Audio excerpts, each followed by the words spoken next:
What's up, beautiful people? How you doing? It's John Hendricks here with another episode of the Threshing Floor podcast. On this week's episode, we're going to be welcoming old friend.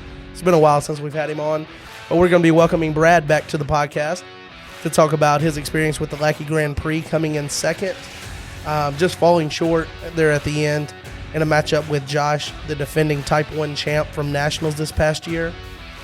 So we'll talk about that experience, and then we'll also talk about some of the excitement that we have from having GoC cards in hand.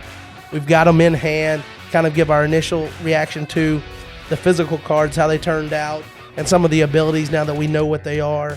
So we'll talk about that, and I'll go ahead and preface this. We had no outline. We were just a couple of buddies talking, so this might be a ramble fest, but hopefully you enjoy it. So glad you're here. Thanks for listening.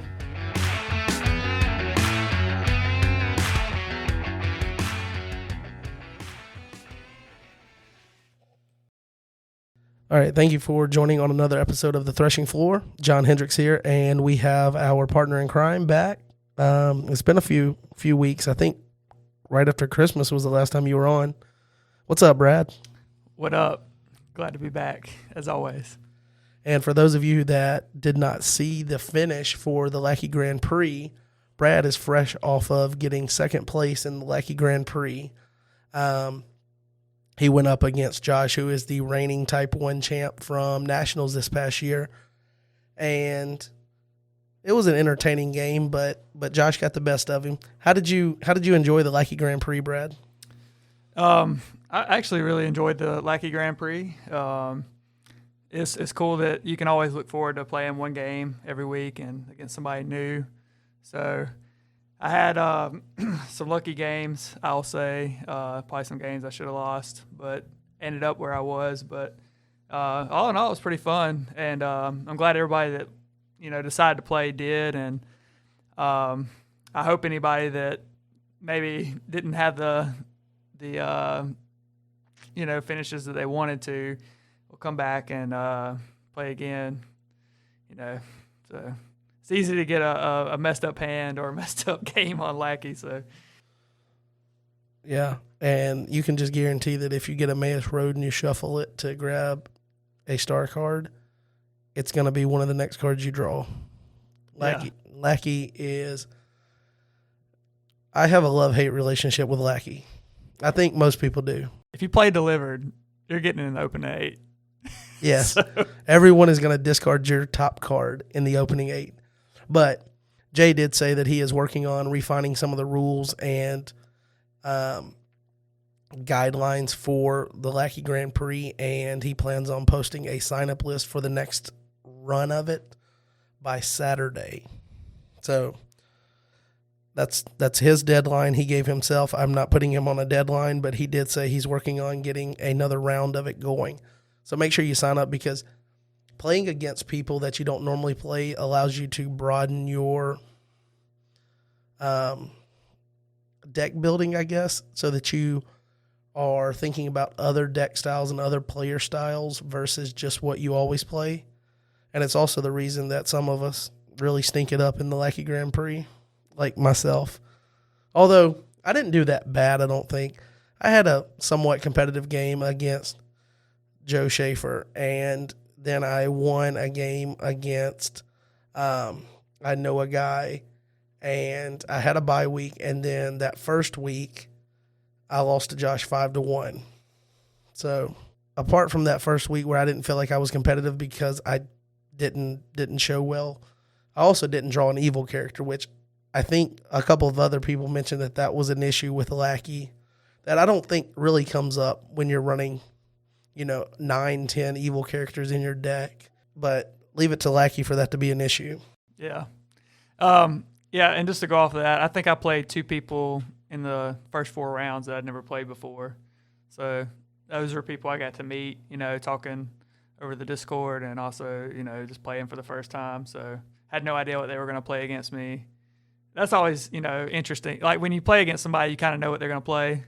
Or have an idea of their play style, but when you've never played somebody before, it's really cool. Yeah, I'll say all 3 of my games were against people that I knew, 2 of the 3, but I've never played against them. So all 3 of the people that I played were people that we were engaging in our first ever game against each other. So it was definitely cool to branch out and do that. And I'm looking forward to the next run to kind of do that again and maybe match it with some new people again and hopefully have a little bit better showing with a more optimized deck now that we've seen kind of what not necessarily the meta overall is, because things are constantly going to be changing and fluid with GoC coming out, but kind of to know what people are playing currently to where you can kind of base that. It gives you a little bit more knowledge for the next run so that you can tweak your deck and whatnot. Yeah. Did you change your deck up at all, or did you play the same one each week? The first week I played Grace Like a Flood, the version that I had posted on the boards, and I want to say that I cut it down to 50 or 51, maybe 52, because I couldn't get quite to 50. And then I had that bad showing, and I completely scrapped that thing. And the next time I played with a Prophets deck. And then the last round against Joe, I played...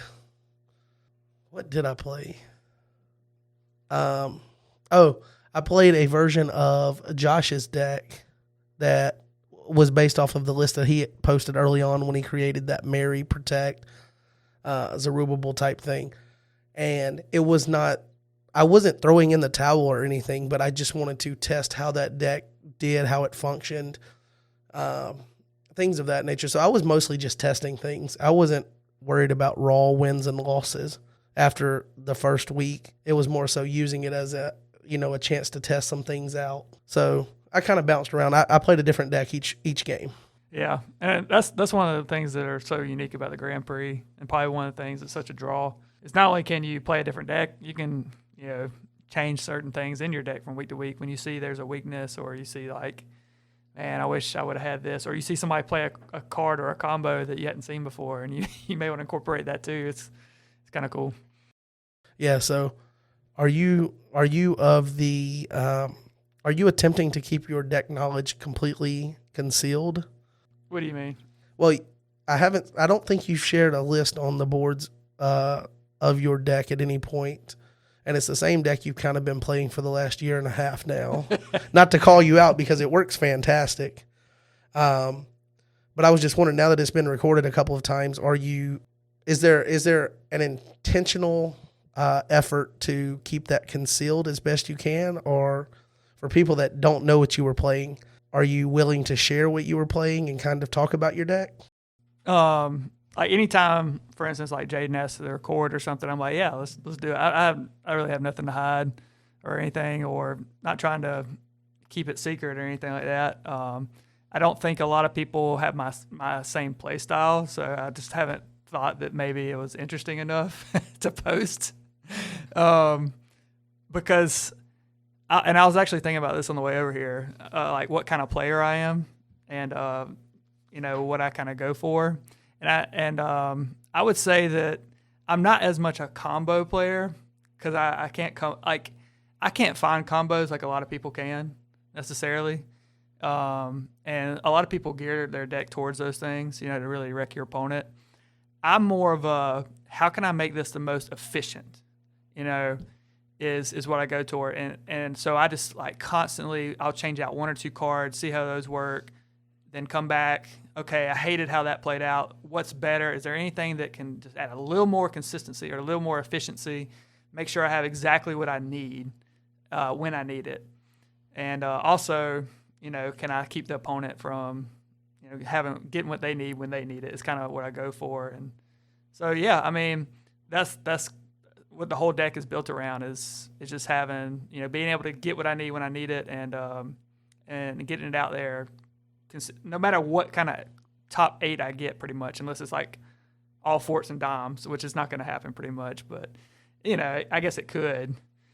But it could with Lackey. So yeah. So what's for people that didn't see any of your games or haven't seen it recorded, what's the basic premise of your deck? Because clearly I know, because you've been bashing my head in with it for the last year and a half. I think you've won more games than you've lost with it for sure. Yeah, I don't know about the bashing part, but So I pretty much have, and I think Josh said this. He posted his deck, and I think he either said this after the Grand Prix or he wrote it out. I can't remember. But he said, I have every rescue pre-planned out, basically. Like, this is what I'm going to do. This is what I'm going to do to get my first soul, second soul, third soul. Or sometimes I may switch the order, but this is what I'm going to do to get them. And essentially, that I do the exact same thing. I know that I'm pretty much going to come in and try to overpower them first turn with low numbers and good enhancements. And then second turn and third turn is switched, kind of. It can be switched. I'm either going to come in and beat them with dominance, or I'm going to beat them with an impartial judgment to get rid of the evil cards in their hand. And throughout the game, I'm constantly throwing down meek heroes so I can have, as Jay mentioned on their podcast, Thoughts from Portland. If you haven't checked it out, go check it out. But they talked about making sure you have at least like 5 or 6 meek characters down to make sure you get rid of everything so they can't, chronicles you or woes your impartial judgment. But other than aside from that, the entire time I try to shut down your territory and make sure my territory is active. And the opposite kind of happened to me whenever I did play Josh. He got all these counters down. And so my music leader didn't work, my Obed didn't work, my Jesse didn't work. I couldn't get the cards I needed when I needed them, But that's essentially kind of the strategy there. And the same thing on defense. I played Syrians in the championship rounds. But most of the time you'll see me playing Philistines because they can get what they need out of reserve.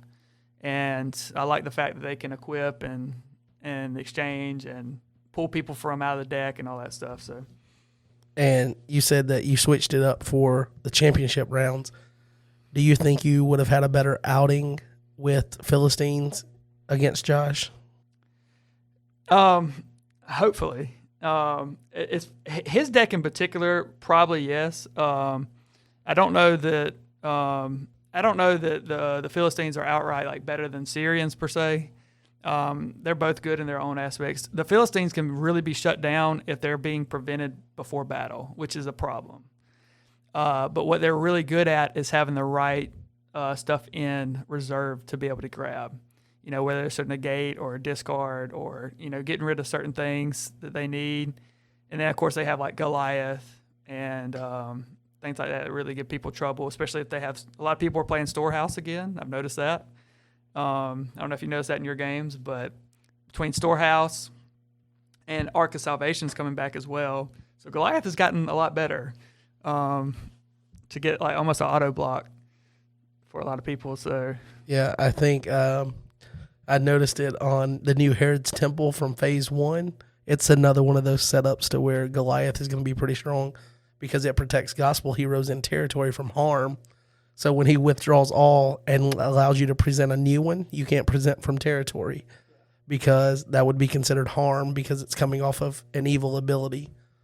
So Brad mentioned music leader. I will tell you that after playing against him, everyone in the Southeast from Jay, Jeremy, myself, if you've played any amount of games with our small play group, Brad is going to abuse David Heart After God and music leader. And when we talk about efficiency, it's like using turn 1, no doubt, somehow you're going to get Temple Dedication. And you're going to play Temple Dedication. I forgot about that. Yeah, you're going to play Temple Dedication. You're going to go and get your Solomon's Temple for your extra art activation, a location for you to activate another artifact, a temple artifact. And then you're protecting your musicians from evil cards or your opponent's cards that turn. So you play that to set up your territory, and then you go into battle with protection from that. So that's the part of efficiency. So you're maximizing all of that, and it's really tough to get around. And then it's kind of like you got beat by someone that was doing the same thing you were doing, layering that protection and trying to control territories. And I really think that for the most part right now, that's kind of what the game is before we start seeing how GoC changes things is who's able to win the territory battle. Like, who's going to have their negate neutrals down first? Who's going to get that distress down that's going to negate the opponent's characters first in the opening 8 or something? Honestly, has made me think about running Hunter again so that you can go get the Old Testament soul. Obviously, all of that changes with GoC coming out with awesome new souls.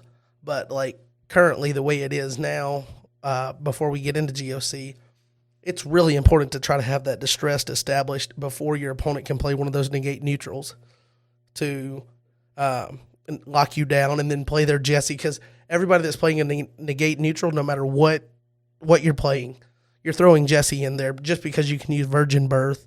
And then if you can use those brigades, you can grab Jesse from your reserve for turn 2 to add to your territory lockdown.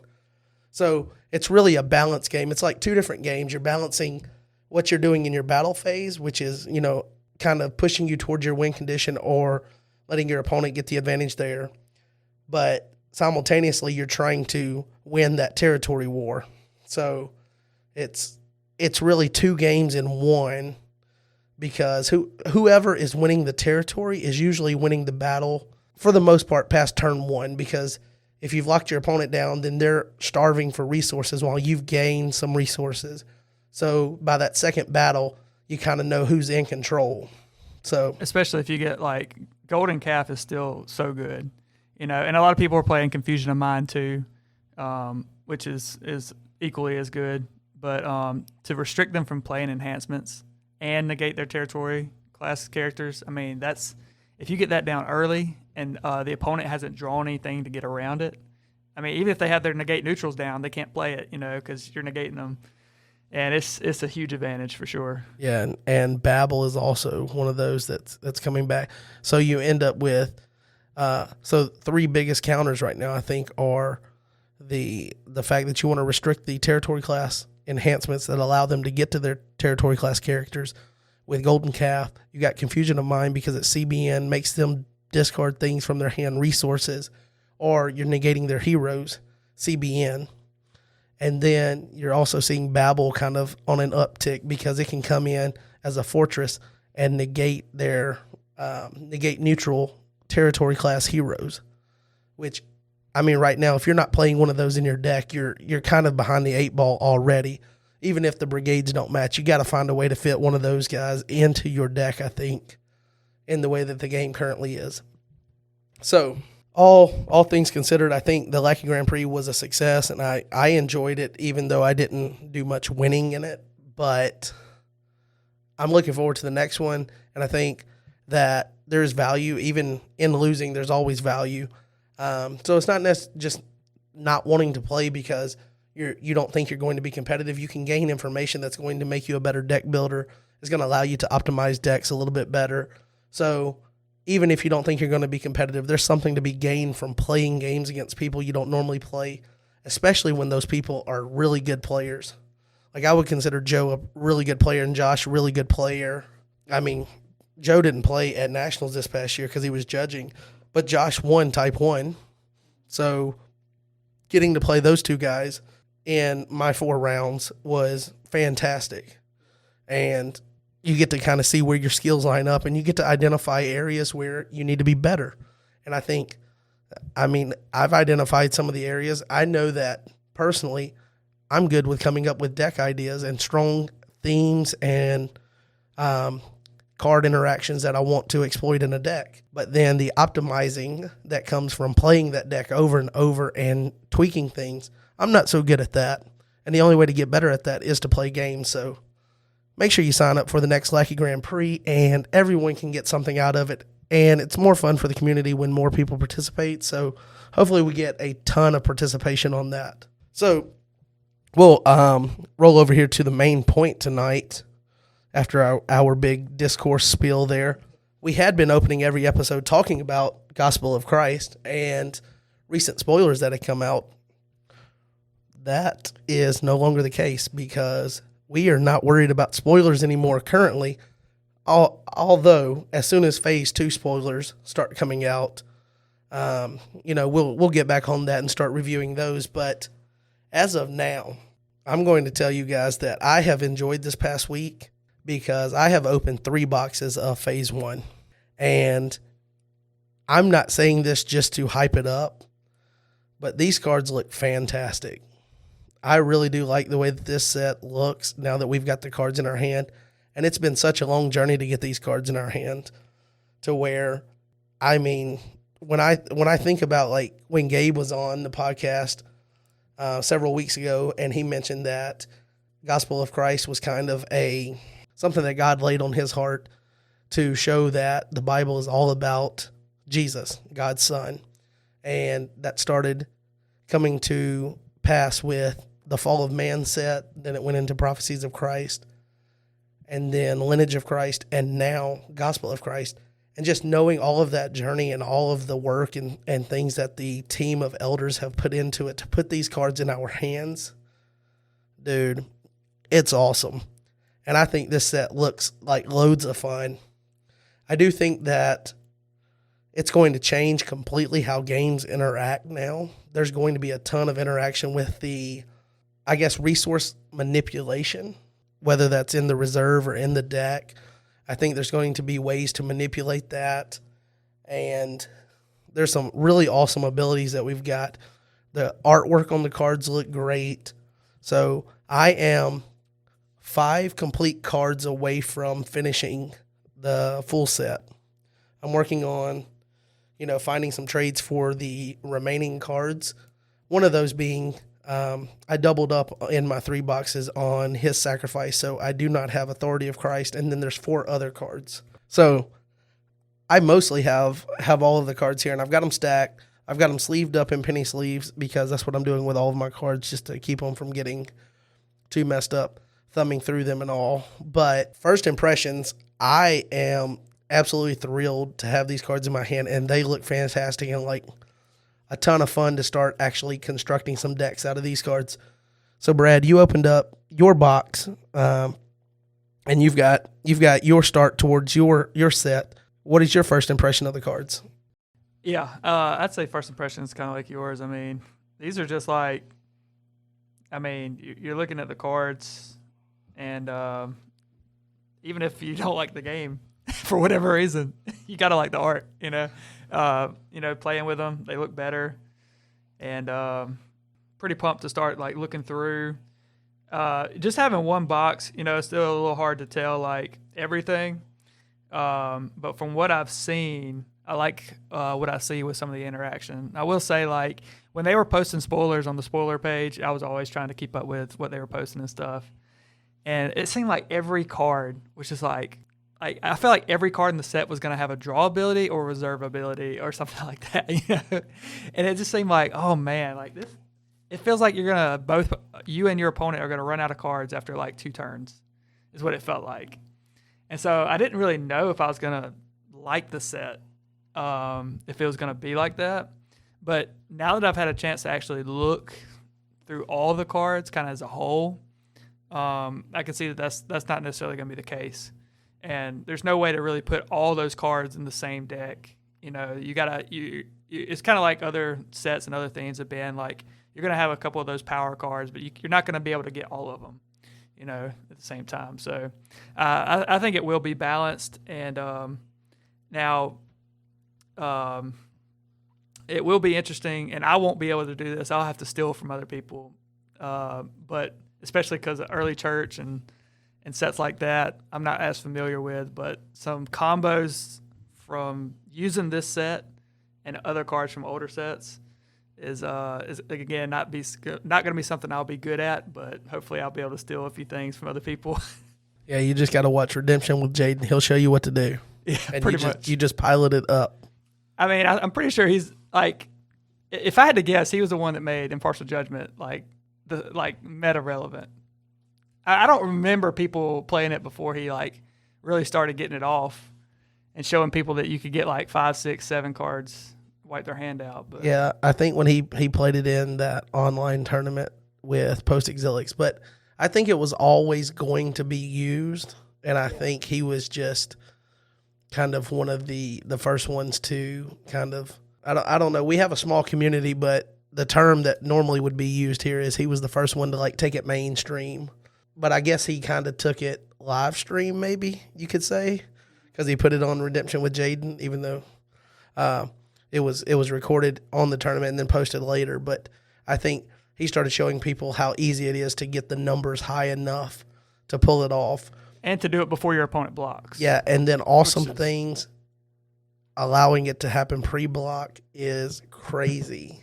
I feel like whenever LOC came out, really it took the community a while to get used to Meek as being like a staple in the offense. You know, you remember that? Yeah, I think so too. And like I think when that first Nationals happened, and that was the Nationals that was really affected hard by COVID, they had to change the location and things of that nature. I think definitely it took a little while for people to understand how it interacts. And I wouldn't say necessarily understand as much as like comprehend it as an ability, but actually trust that it was good. Yeah.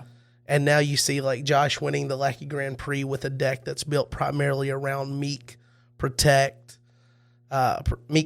heroes and such.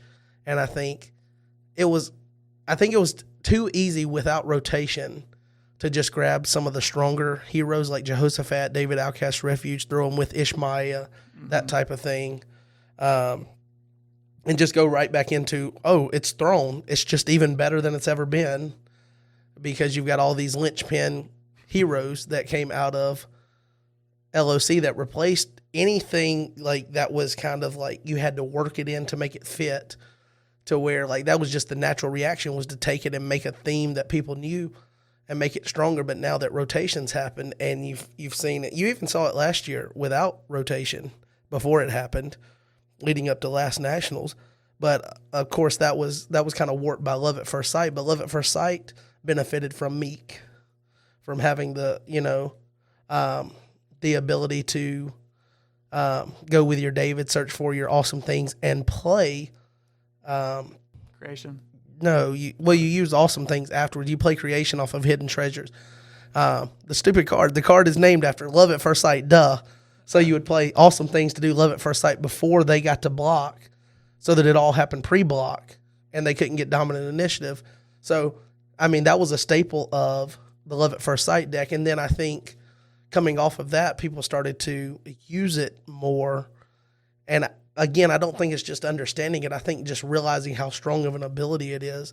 And it'll be interesting to see now that we've got more Meek Soul support, if it kind of, Meek Souls kind of follow that same transition to where like people are using Meek heroes.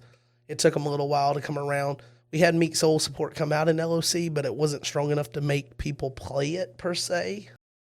Yeah, and especially because there are so many good non-Meek Souls. Yeah. It's hard to, because remember whenever Exiles and Remnant was a thing, and it was like, how can you not play these cards? Like you have to play Old Testament Souls. Like you just have to.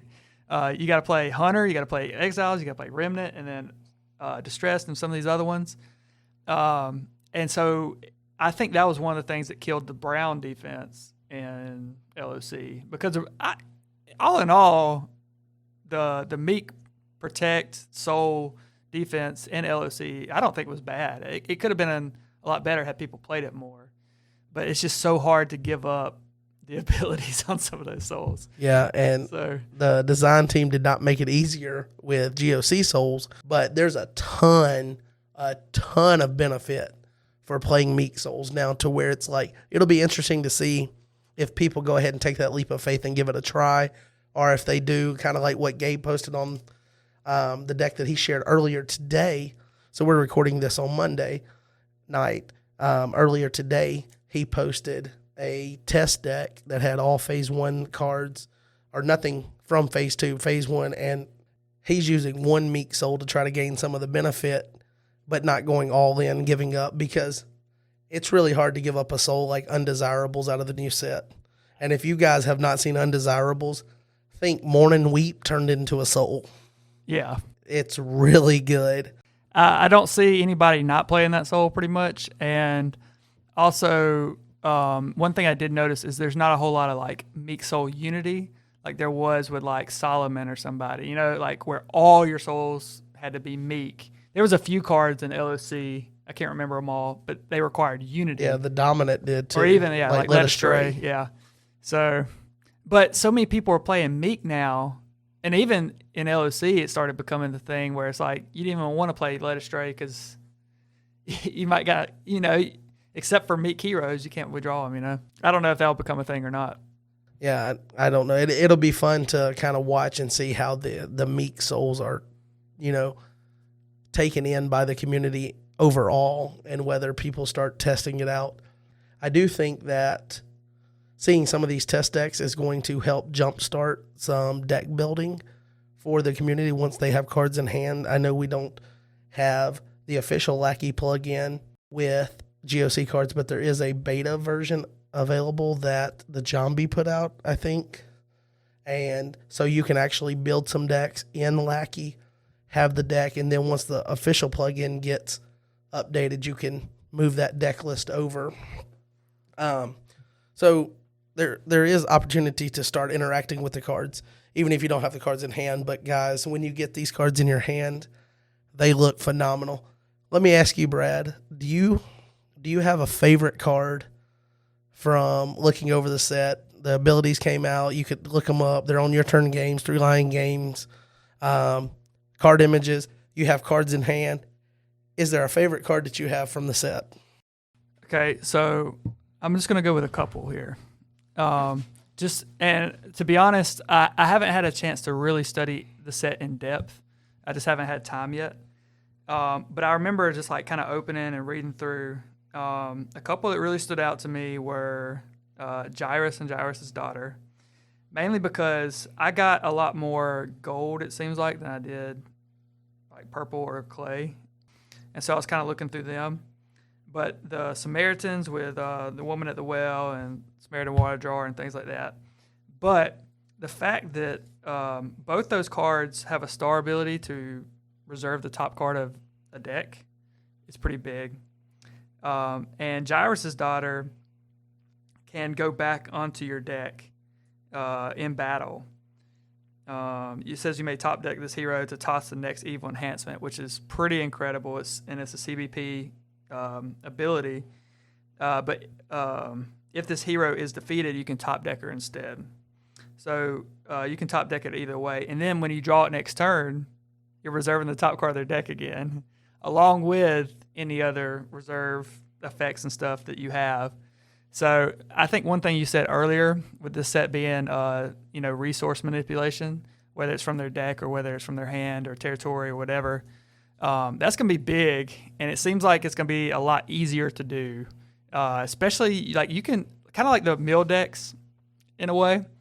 It's just a different, it seems like the fact that you can do it with more stars and stuff, and even you can still run like delivered, discard the top card of their deck, you can reserve, you can have all these things along with the actual abilities. It's going to be pretty strong if somebody were to, gear their deck towards that. So that's one, and I'll give you one more, or two more actually, and I'll let you go with it. That's cool. Hey, we're all nerds here and we're all excited, so yeah, whatever you want to talk about.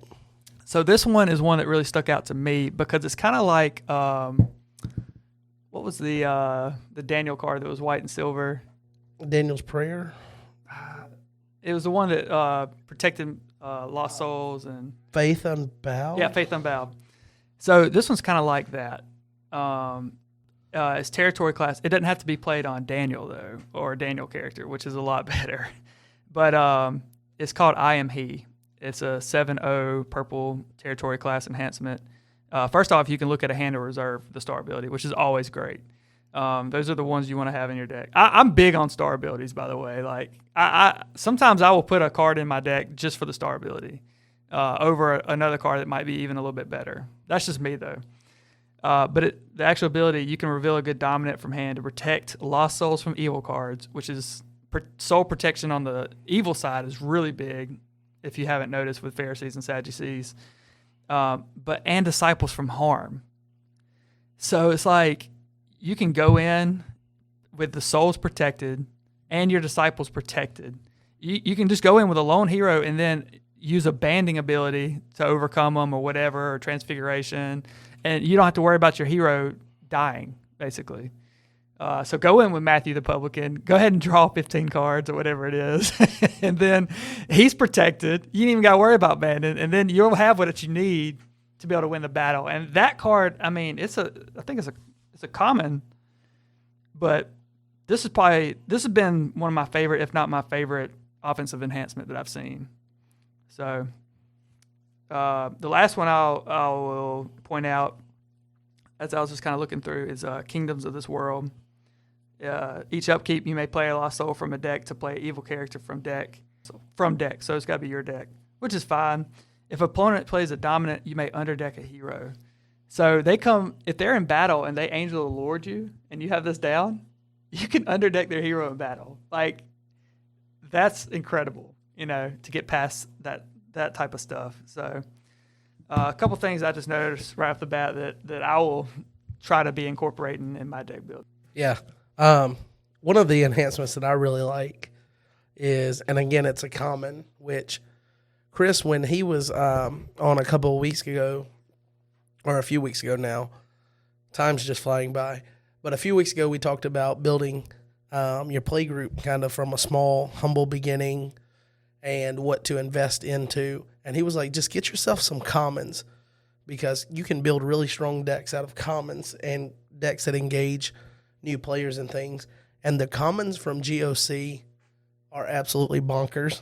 Like, if you could get your hands on those as some of the first product that you get, like, it's mind-blowing how strong they are. But I really like Amazing Faith. Now, this is a single brigade enhancement, so you don't have to worry about something like Goshen. I can't tell you how much it's nice that you don't have to worry about trying to get this around High Priest Ananias, as our buddy John Early would say, ban Ananias. But Amazing Faith, it's a 7/0 gold enhancement, has a star ability to play a Lost Soul from a deck. And we'll talk about this in a minute, because I've mentioned Undesirables a couple of times already, and we kind of had a talk right before we got on the podcast here about whether you would even block if you had a chance to give them that soul. So we'll kind of talk about that in a minute. But Amazing Faith, play a Lost Soul from a deck. So if you want to get your Undesirables out quickly, it can be Soul Gen. So it's a good star ability overall. And then negate evil cards in battle.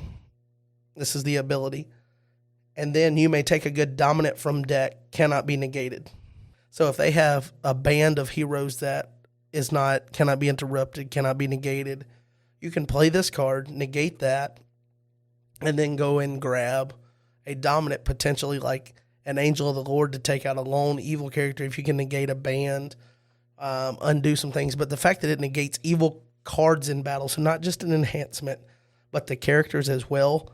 And then at that point, it's ongoing, negate evil cards in battle. So as more cards get played, they should be prevented at that point. You may take a good dominant from deck, and then you go and get a strong card from your deck, and then cannot be negated. And of course, the cannot be negated is going to open this up to the Cross and Colosseum. I'm really not that worried about that, because this now becomes, if they have the Colosseum out or the Cross, this can now kill Foreign Wives, because you can toss it and it's a 7/0 enhancement. I mean, it's a good card no matter how you shake it. And the fact that it's just a common, not to mention my buddy from the Old Testament that I like to play with, Noah, can use this card. It's fantastic. It works really well. It could work really well with Post-Exilics, giving them a boost.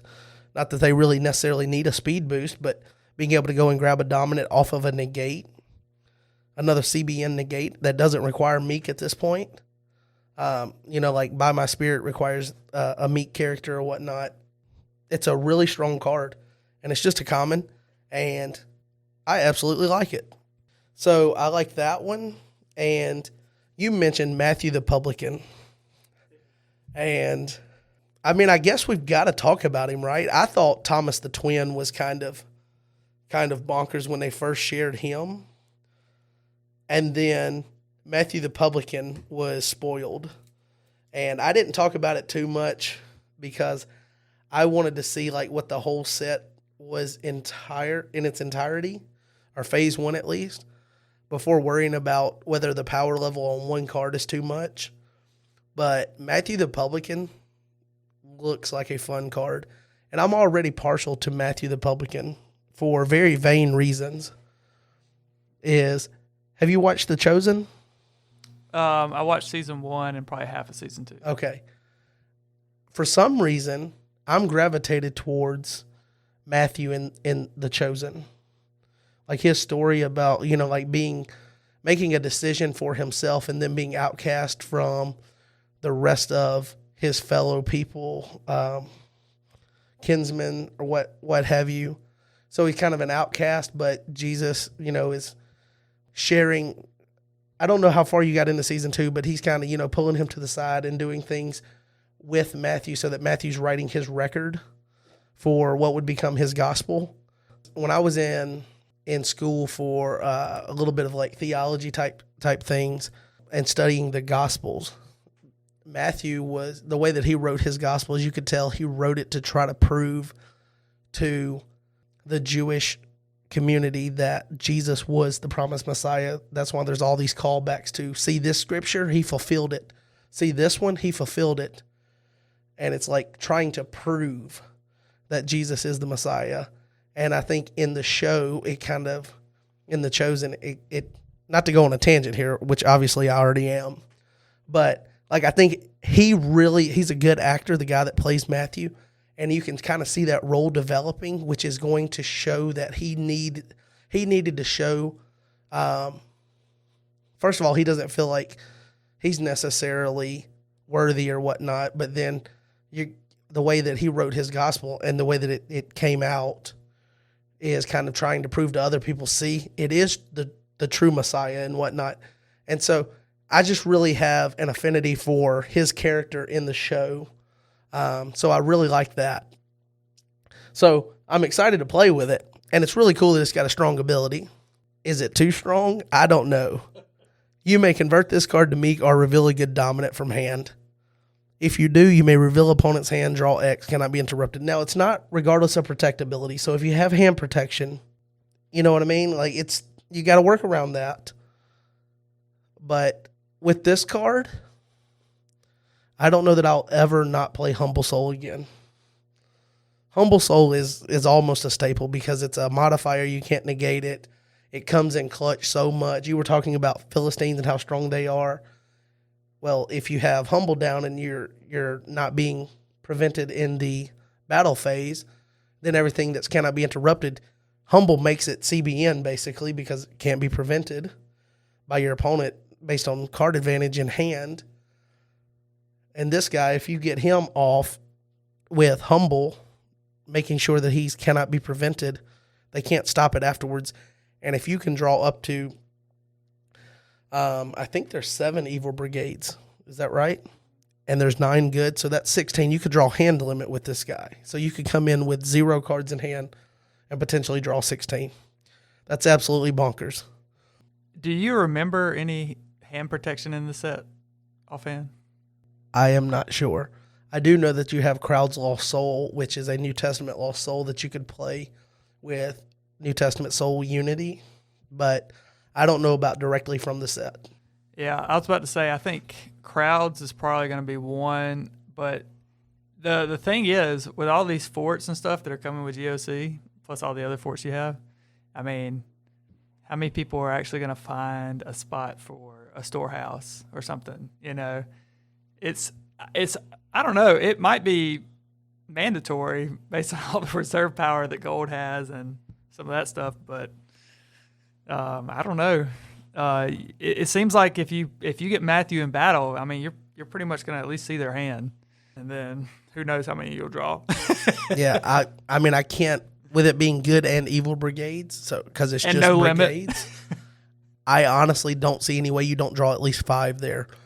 Even if they're playing like mono brigades, just because of how many like enhancements have multiple brigades on them. Even if you're playing like a solo good brigade for your heroes and a solo evil brigade for your evil characters, the enhancements are not always going to be as fortunate to have solo brigades.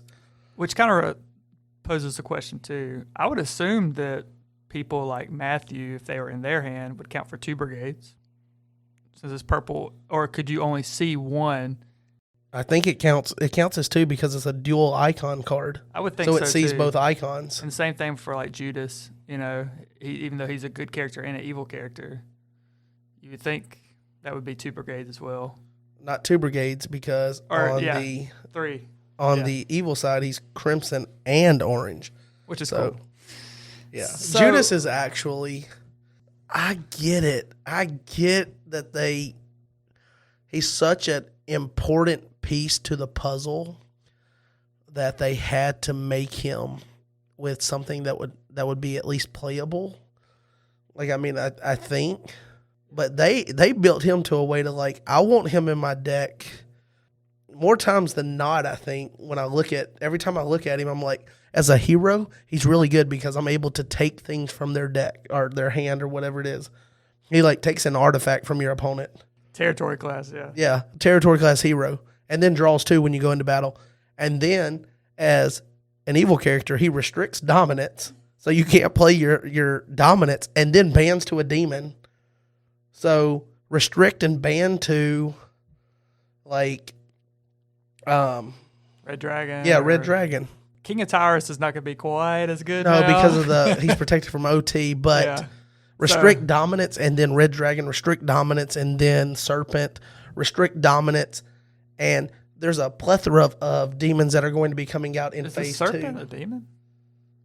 It's got orange. It might not be listed as a demon, but it's got orange on it. So I think it's listed as animal and not demon. Yeah. So even though we kind of know that, like, scratch that. Probably should be demon. Okay, so after double checking, the Serpent is not a demon. So I misspoke. But should be. Maybe. Possibly. I mean, it's got a Genesis 3:1 reference, which is a reference to Lucifer, right? I mean, it was the tempter. Yeah, or was it just a vessel of temptation? Now you're trying to talk theology. Oh, I can talk some theology, man. Don't get Jay started up in here. I mean, there was a pretty powerful prophecy about crushing the skull of the serpent, and that type of thing. So you kind of gotta. That was kind of fulfilled with the resurrection. So, I mean. All right. So as we look at these cards, those are a couple of cards that we each like. I'm telling you that. I think in the grand scheme of things, I think Matthew the Publican and Thomas the Twin are kind of a signaling that if you look at the playtest decks, have you looked at each one that they've posted? Not I barely just kind of glanced over them. Well, if you look at them, most of them have like 5 good enhancements. Do you remember when people were running like 8, 9 heroes, and then they were running like 12 good enhancements? Or it seemed like it was just bonkers. I think I still do that. Okay. But like, I think you're starting to see that you're getting less consistency out of your enhancements, and more of your consistency is coming from your hero abilities. So I think that's kind of why Matthew and Thomas the Twin are built the way that they are, is because they generate you value so that you're not having to use enhancements necessarily. Like, it's going to be hard. It's going to be hard to build a deck without Solomon's Dream after doing it for the past 2 years. But if you're running Disciples, there's no reason to play Solomon's Dream when you got Thomas the Twin. Well, and you can't play it on any of the new Disciples. Right, you would have to force it. You would have to force splash it. Yeah. By like adding a different hero, throwing your boy Noah in, who's Rainbow, which goes in every deck, just to play territory class enhancements. But you don't have to do that if you're playing them, because Thomas the Twin has a strong ability on its own. So I think you're just seeing a lot more of the consistency and value engines for the newer themes are coming from hero abilities and even evil character abilities versus a lot of like setup enhancements. Yeah, which I kind of like too. It really plays into more of strategy as opposed to luck, if you will. Like, for instance, a lot of the evil characters, they do. I mean, you really don't even need to run probably a whole lot of evil enhancements in your deck because you're able to grab a lot of the evil characters grab from reserve. And so I think one of the things we've seen on the Discord from like Tyler or Gabe or whoever is they've been playing a lot of defense in their like reserves are for defense, is what it seems like. And then your deck is more like, your offense, your forts and all that stuff. And I guess like, having the right enhancements in reserve would probably be a good thing. There was one character I'll point out that would actually go against the card that I said earlier. I was just looking through this, but the Expert Lawyer, which is one of the spoiled ones a while back, evil New Testament enhancements used by this are regardless of protect. So that's a pretty big deal. But if blocking, you can play a Meek Lost Soul from deck to take a New Testament Gray enhancement from discard pile. I thought I said reserve, but either way, you're able to grab what you need from a lot of these cards, which is pretty cool. All right, so I said that we would talk about it in a minute. Yep. I've got the card in my hand. My buddy Jonathan Gomez, who I've been hyping up the set with, talking about and whatnot. I told him that, dude, it seems like someone was thinking about you when they made this set because there's so many things for that meal theme that he likes to do, that Exodus thing. And it seems like that really got a big boost with this set. And I told him about, I guess he hadn't seen it before or realized that it was in the set, but I told him about Undesirables and the fact that it was Morning Weep turned into a soul, which I think was a good way to balance out the ability because there is plenty of opportunity to negate it. You can Son of God it. You have your negate neutrals and things of that nature. So it's not guaranteed that it goes off, but you basically have to then decide, are you going to give up a soul or fight to not, or to get the block and chance this sitting on the board longer in order to potentially give them opportunity to negate it. And so I asked you before we started recording, shortly after you got here tonight, and if it's turn one of the game, this comes out early on. So or you have your it's Escape Soul that goes and gets a New Testament soul, and you put this in play, and they make their rescue attempt on the first turn. Do you give up the soul or do you go for the block? And then, like, the way that I posed the question earlier was, say they've drawn two, your Foreign Wives is an auto block. Do you block and get the sure block or do you give up the soul? I personally think you give up the soul because not only is Foreign Wives, yes, it's an auto block for the most part, but we know that there's ways to get around it, especially in this set. There's a couple of ways to get around it. Plague of Frogs, I think, still gets around it. You have the ability to toss some enhancements to get over it. But it's also the fact that when you have protection and you go in and she's CBN protected, you then give them initiative to play like a Solomon's Dream for a potential draw 3 plus the search. So you create a chance for them to get extra resources. And then say you get the block, then next battle they're coming in and generating more resources. So if you give up the soul here, first turn, without blocking, yeah, they got the value from coming in, drawing, and things of that nature, maybe searching off their heroes. But next turn, they don't get to do any of that to generate resources. And I think that allows it to be kind of a something that you think about. So what do you think you do, Brad, in that situation? Because I think I'm giving up the soul. If it's first turn, and I can guarantee that they're going to skip their next battle phase, I think I'm giving it up every time.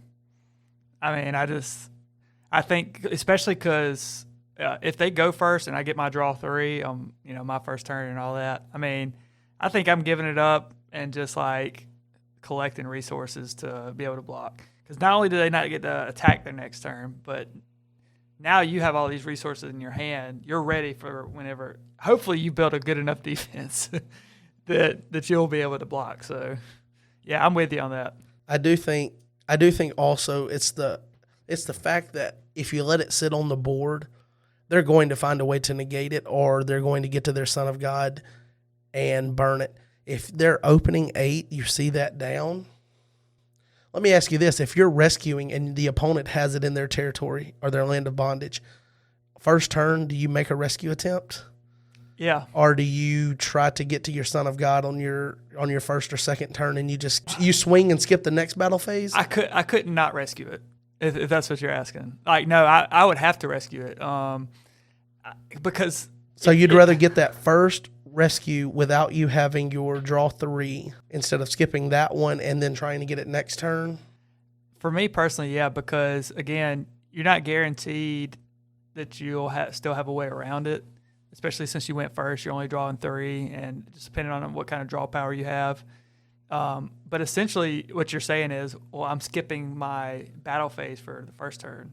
Even though, yeah, you can go in and get a few resources, maybe draw. But, yeah, I mean, I'm not the type of player. If I have a chance to rescue a soul, I'm rescuing it. Yeah, now I'm not saying that I would not rescue. I'm just asking. I'm playing devil's advocate here, and if we're going to look at it from one side of it, like if they're coming in to rescue it from you, how would you respond?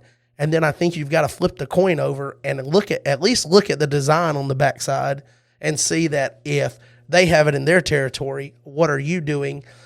It at least makes you think about it a little bit, whether or not you have a way to go and negate it. Now, hopefully I'm playing something that can easily negate it, like, coming in with a Zerubbabel that can go and turn himself to Meek and play a Keem that's going to negate neutral cards and then go ahead and rescue that bad boy. But not every deck is going to have something that can do that in the battle phase. So you're going to have to either have the resources in your hand or a way to get to the resources in order to negate it before. Because if you swing in and you make a rescue attempt and you think that you would just give that soul away, they're probably thinking the same thing, and they're just going to give it to you, and then you skip your next battle phase. And the same thing about how you, on the other side of that, would generate resources and make it hard for them to rescue afterwards on their third turn at that point, because you gave this to them on their first turn. They're skipping their second battle phase, the third one. Now you're faced with that same uphill battle. So, I mean, it's at least something that you have to think about how you would work around it. Yeah. So thought of a few things as you were talking.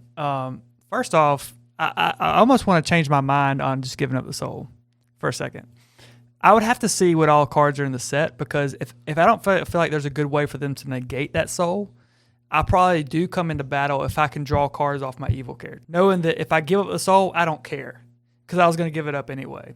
And if I can generate resources on my defense or start taking out some of their territory, maybe I have characters that disrupt their territory somehow. Brood of vipers. Yeah. I mean, I may do that. And then if they get the soul, good. If they don't, then they didn't get it, and I'm great. But I will say, I feel like moves like that, I almost would have to learn from some of the better players. Because I'll give you for instance, in this Lackey Grand Prix.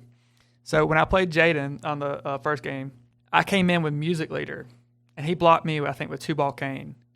And I'm pretty sure I had enhancements in my hand to maybe win the battle. But Music Leader's not a very good...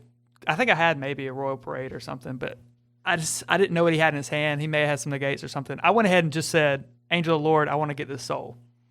And got rid of him. And I didn't know if he had Christian Martyr or anything like that, but I'm getting rid of this evil character. A better player probably would have held on to that Angel of the Lord, knowing that I had still enhancements in my hand that I could play. Now, Josh, when I played him, see, that was probably a bad mistake on my part, playing Angel of the Lord there. So I'll say that. But Josh, I came in with the Lion Prophet first turn, and he had a Mika Keem, and he had no idea what was in my hand. And first of all, I should have played different. But I knew he had Angel of the Lord, and because I looked at his hand, obviously, and he didn't know what was in my hand, and I had 8 cards. There's a good chance I probably have something to play, right? But he said no. Like, he was thinking about it in the game. He said, I wonder if I should play Angel of the Lord right now and just get the soul, even though I didn't have any enhancements. And he didn't, and he ended up winning the battle without it. And I was like, man, such a veteran move. Because if I was on the other side of this, I just would have aimed to the Lord, my guy, and made sure I got the soul instead of getting rid of my Akeem somehow and maybe not being able to get him back and not getting a soul that turn. Yeah, that is fair. I also think it's kind of just one of those, how much of a risk taker are you? Because if you're swinging with your music leader who you never attack with, then you didn't have a great draw. If you're swinging with a Meek Akeem, you did not have a good draw. So it's really just a matter of how much you want to risk what you did get in your setup versus kind of the potential outcome. So how much of it do you think really hurt him long-term by not, because it could have backfired on him. You could have had an enhancement.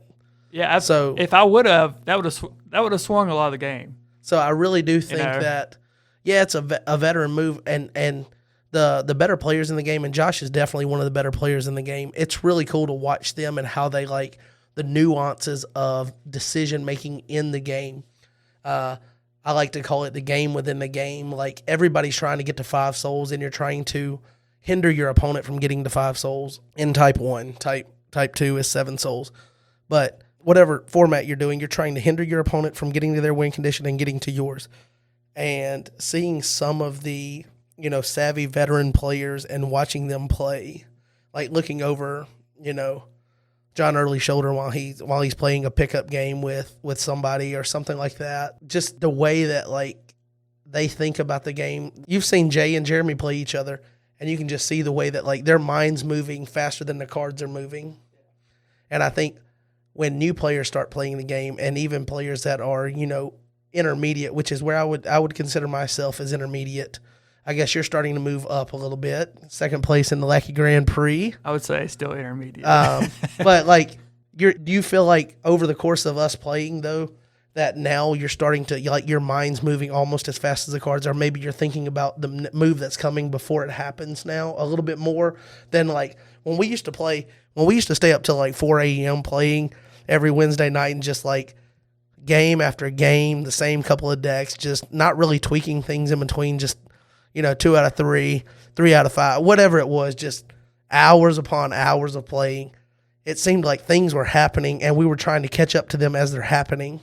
Yeah. And now it's like, okay, I'm thinking about the fact that he has not used his Angel of the Lord. Now, do I need to come in with a lone evil character, or do I need to try to find a way to band?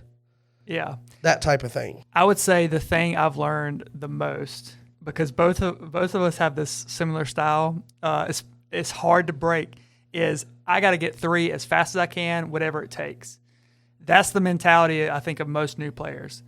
But when you play somebody like Jaden, or like Jay's really good at it, Jeremy's really good at it, Josh and some of these guys are really good at it.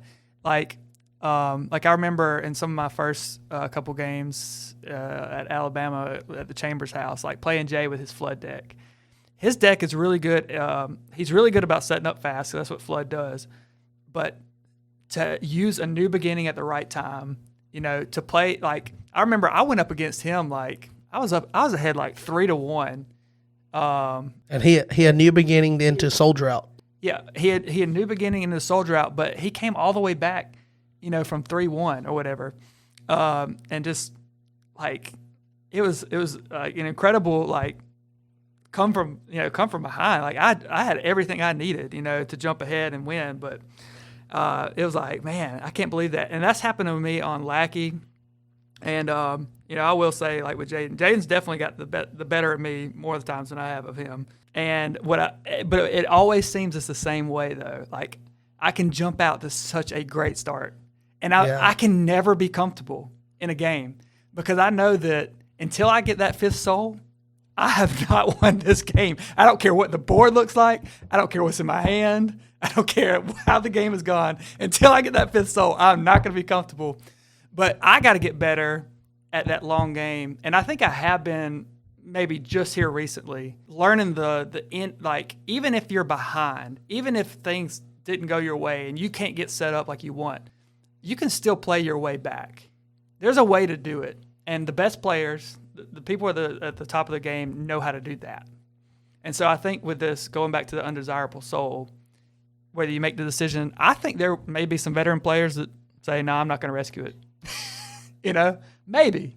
especially if they're not gaining resources going into battle. I don't know. Maybe not. Maybe everybody rescues it, and I'm just crazy. But you know, I don't know.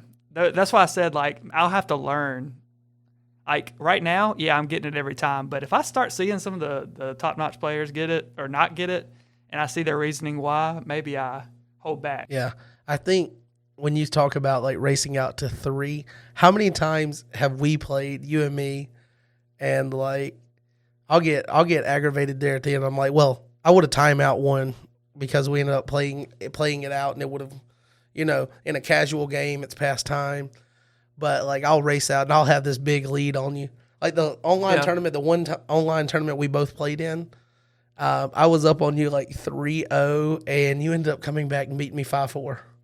Yeah, if you remember that. And I was like, dude, because the way that I did, and it's exactly what you said, just racing out, burning all of my bridges and burning everything to get to those 3 souls as fast as possible to put the pressure on you. And it works out great if you're playing a also intermediate or lower level player, because usually if you get to that 3rd soul, you've got them on tilt to where every time you draw, they're like, did you get your Son of God? You get them? You get them? And I'm almost like that. Once somebody's got 3 souls on me, I'm just waiting for them to drop the free ones.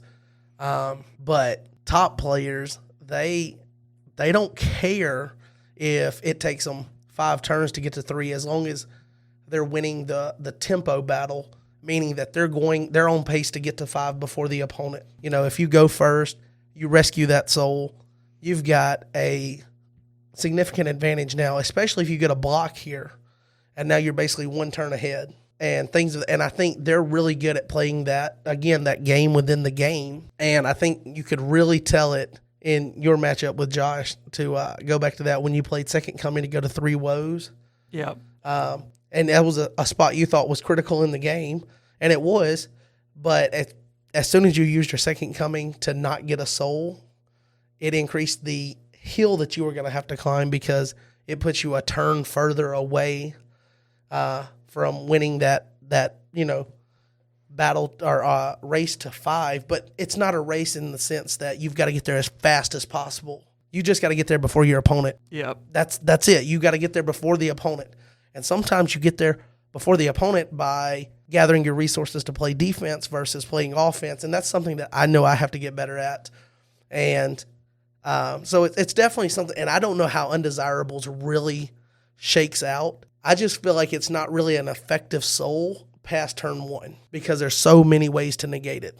Yeah. So it's like, if you're going to play it in your deck, and I don't know why you wouldn't play it in your deck, then do you give it up first turn?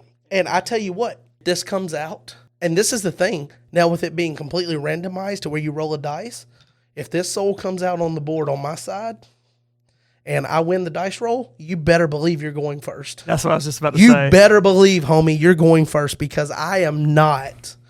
And if I see it on your side, I don't know what I decide. If I don't have one and I see it on your side, like, so it puts a lot of thought, no matter, like, I don't know how the thinking falls at the end of it, but you're definitely going to be thinking about it as you make those decisions in the early part of the game.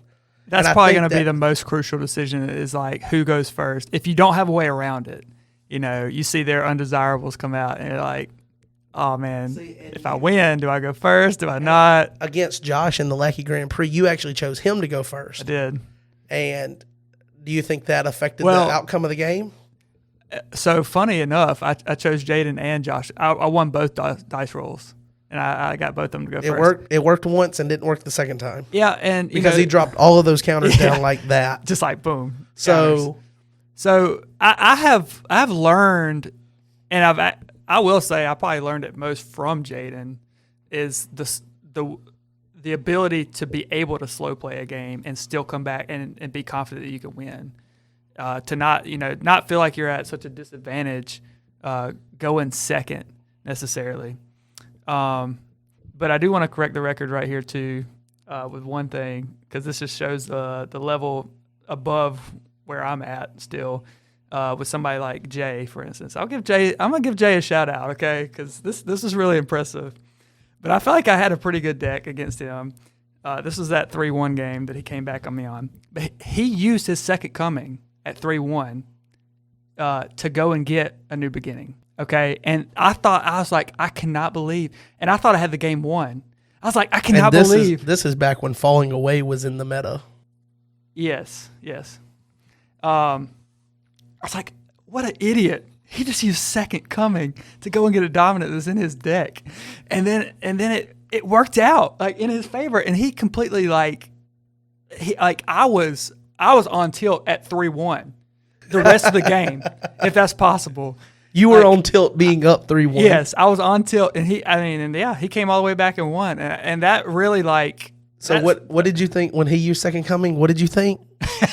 I thought he was an idiot. Okay, I'll say that in my mind. I was What like, an I cannot idiot. believe he was second coming. But it was, and then it bit you in the backside. It was the perfect move at the perfect time, but he knew that. Yeah, and Jay was thinking through that. Jay already. is really good, and that's what I'm saying. Like, he's moving faster than the card, so it took you a while to catch up to his thought process. Yeah, but he made the absolute right play in that spot, and the guys that are at the top of the game right now, dude, it's really remarkable to watch them play and see them make some of those decisions, and just knowing that like they understand the game so well that it's second nature to them how to play. Plus, I think it's also, I'm going to say something that I'll go on record, and if you're a competitive person like myself, it aggravates you to no end to lose. Yeah. Like, I built Gabe's deck because of Moses' deck that he posted, and Gabe, love you, man, but I sucked with that thing. I lost to Jeremy 5-0. It was terrible. And then I lost to Brad 5-1. The other game, I completely dominated. And, like, I didn't even have to use dominance to win souls. I won 5-2 and ended with, like, 5 dominants. I had 6 dominants in my final hand before I dropped the 2 free ones. Like, I didn't have to use the dominance to win. Like, the deck performed phenomenally, but that wasn't against top-level competition. Against what I would consider the better competition it played, I got outpaced 10-1. And I know that's 100% piloting issues. And also the fact that I built it 5 minutes before we played. I just pulled up the picture and I started building it, and I had no idea how it worked. I hadn't done any test hands with it. Literally, I built it and played it and learned on the fly, and that is not the way to play a deck. You have to know how a deck operates, or you're setting yourself up for that. But I almost feel like as a player that's newer to the game, and I would still say we're in that part. Like, we've been here for a few years now, but we've definitely not done our share of games like a Jay, a John Early, even Jeremy, that type of player. Yeah, like, first time I ever beat Jeremy was like a couple weeks ago. Like in 3 years. I beat him the first time 3 weeks ago. I beat him twice. I beat him at the Royal Rangers demo when he was showing me what he thought was going to be a nationals level, competitive deck. Tyler thought that was the deck that was possibly going to win. But Tyler says that about a lot of decks because it really does come down to how the meta shakes out and how it's piloted and things. There's a lot of decks, and that's kind of what Tyler means when he says this deck could win nationals. It doesn't mean that it's the best deck, but it means with the right pilot and with the right meta game call, this deck could be it. But they were talking about Jeremy's. It was like a throne warrior build, and I had my King Noah, and my King Noah beat Jeremy, and I think I beat him like 5-2, 5-1, like whatever it was. Like, I smoked him because he had a bad opening hand, and I just rolled, and I hit him pre-block AOCP. Dude, it was awesome. And then I beat him at Tennessee State this past year with the combo deck. But those are my only 2 against him. But the point is, when it comes to, it's almost like you've got to play enough games and lose enough games to where losing, again, from a competitive standpoint, this is going to sound backwards, but you got to get to a point to where losing doesn't bother you, to where you play, you lose, you get frustrated, and then you like scrap decks completely, or you don't learn anything from the loss. You've got to get to where losing is part of the process of being a good player or building a good deck. You've got to be able to lose that and then compartmentalize the loss with what worked, what didn't, go back to the drawing board and tweak things. And I think sometimes as a competitive player, it's just like, like with that deck that I built that was Gabe's, I did get frustrated. And I was like, man, this deck sucks and all that. And I know it's 100% the pilot. 100% the pilot. But at the same point, like, I could get frustrated with that, or I could try to, figure out what didn't work and then kind of analyze that. And I know the majority of the reason it didn't work was because I built it 5 minutes before we played. So, ergo, do not build your deck 5 minutes before you play. Do not build your deck the night before a category at Nationals, right, John Early? You know what I mean? So I think you got to get to where losing allows you to gain insight. Like, you lost to Josh in the Grand Prix. Do you think you're better suited to play Josh again because you kind of learned some tendencies and things of that nature? Oh, yeah. So in a loss, you have the chance to grow as a player. And I think some people just get so hung up on losing, and I've been in that boat to where you're frustrated. You're like, man, I hate the game. I'm never going to play again. I mean, I don't know that I've ever said I'm not going to play again. I know I've said I'm never going to play that deck again. And then, a couple weeks later, I'll pick it up and be like, oh, it's not so bad.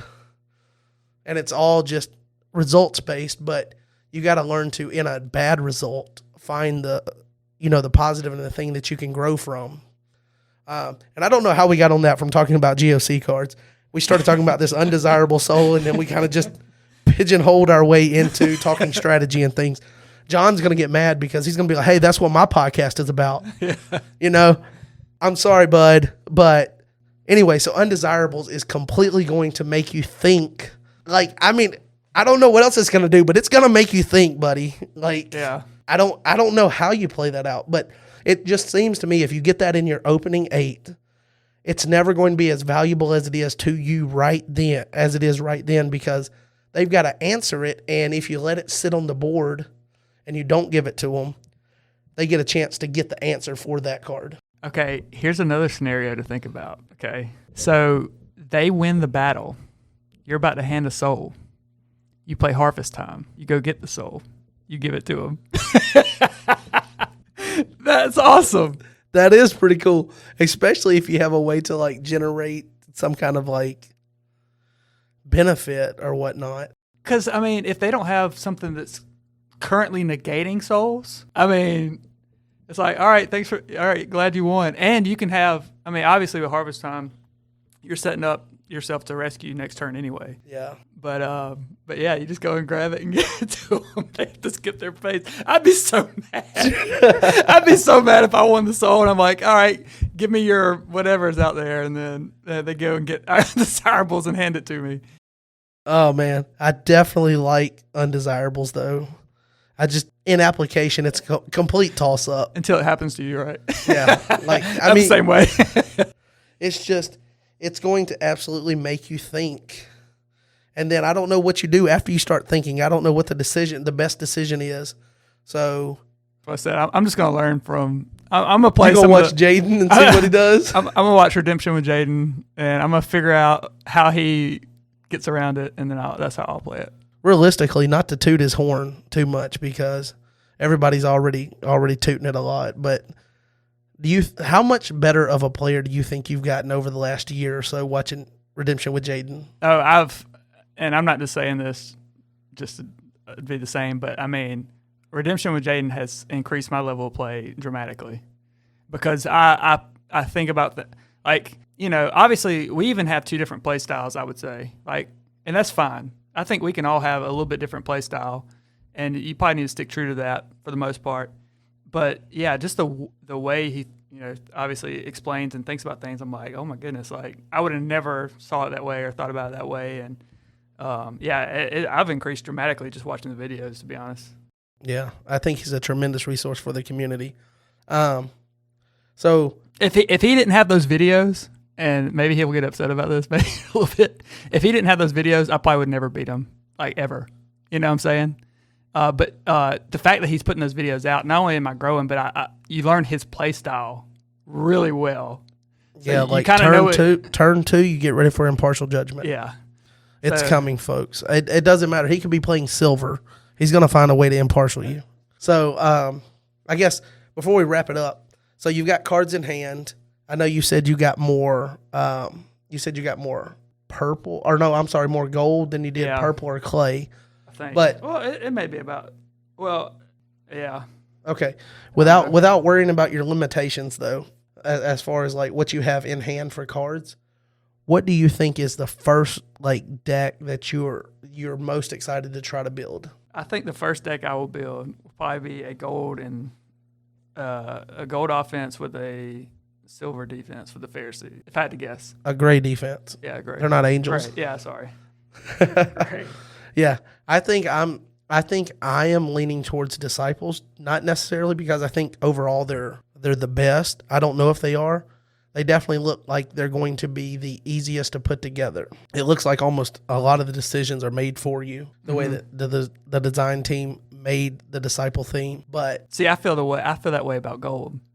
Because there's so much I feel like strategy that's going to be going towards the meek and the clay, and with how cards interact between the purple and the disciples and the clay and the meek, and I can't wrap my mind around. I have to see somebody play it, to be honest. yeah, well, the reason I want to do that is I think it's going to be the most popular theme, and so I think even if I don't long term stick with it, I think you need to know how that operates, and I think that's valuable information to gain early.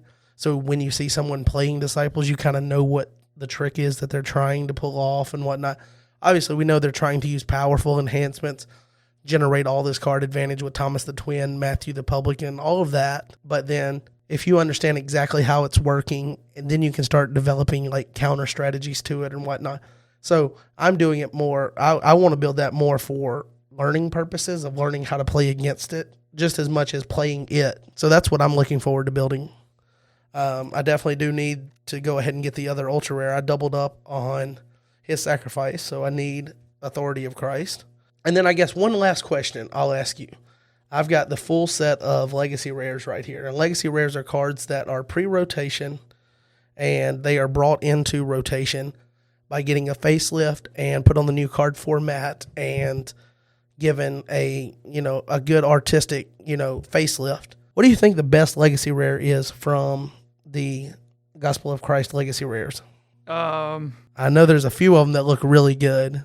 There are a few that look really good. The one that sticks out to me the most, just off first glance, is Romans Destroy Jerusalem. Because you're copying me because I said that at the tournament this weekend. I mean, I don't remember exactly what you said, but that card the way that it was brought into the new format, like just the artwork, like it looks like a solid card that it's very appealing to look at. Well, yeah, not only is it, I'm gonna try to find a way to play this. It's kind of like the old Wrath of Satan. You remember how it just like discards all heroes? Yeah. And so you have to protect yours somehow. Or, I don't know how you would do this, but, maybe, you bounce a lot of your characters on your turn somehow at the end.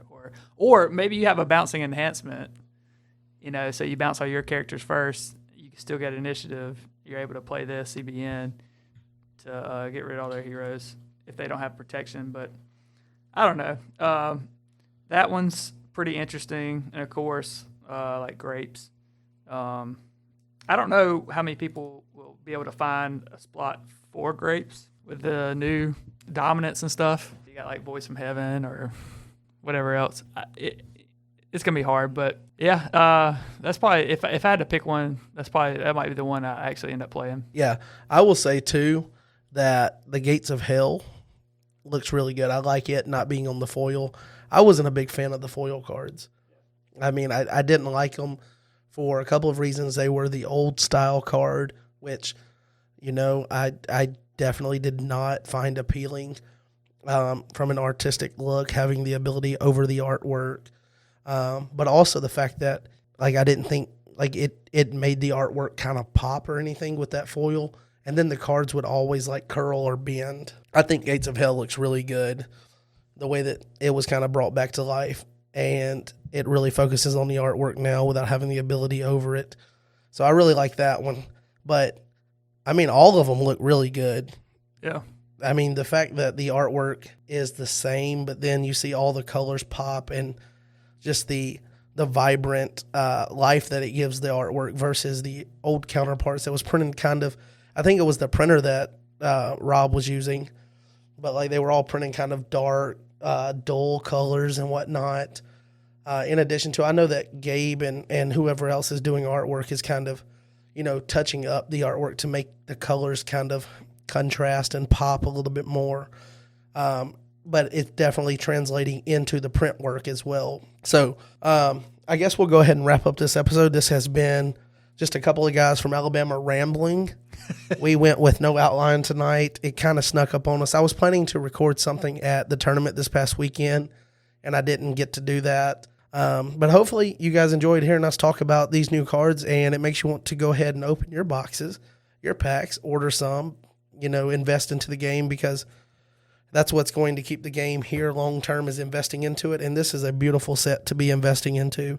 And it looks like tons of fun to get started building decks out of. So maybe in the near future we'll have, not just first initial impressions of having the cards in our hand, but maybe after playing a couple of pickup games or whatever, test games. I know that they're obviously not legal right now, but we're going to start at some point building decks out of them. So maybe we'll be able to talk about that a little bit more intelligently.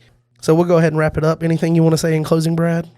Yeah, get out there and start finding some strategies and combos in GoC, because it's wide open, and I'll steal them from you. So yeah, he already said he can't come up with his own, so he needs you to do the work for him. That's right. Help me out. But definitely, anybody that's getting discouraged, by the way, with the game, getting frustrated because you're not having success with it, like I said earlier, and I was kind of preaching to the choir, you got to play enough to where losing doesn't bother you so much, because in the end, you're playing to gain knowledge and information on how to make decks better and become a better player. So get out there, play games, play against people you don't normally play against to kind of broaden your horizon and see what other play styles and deck types there are. And then just don't beat yourself up if you lose. I mean, I got smoked 10-1 against quality competition with a deck that a quality deck builder built, and I'm here to talk about it the next week. So, okay, I'm going to stop rambling. Just get out there and play games, all right? Sign up for the Lackey Grand Prix. We'll talk to you next week. Peace. Peace.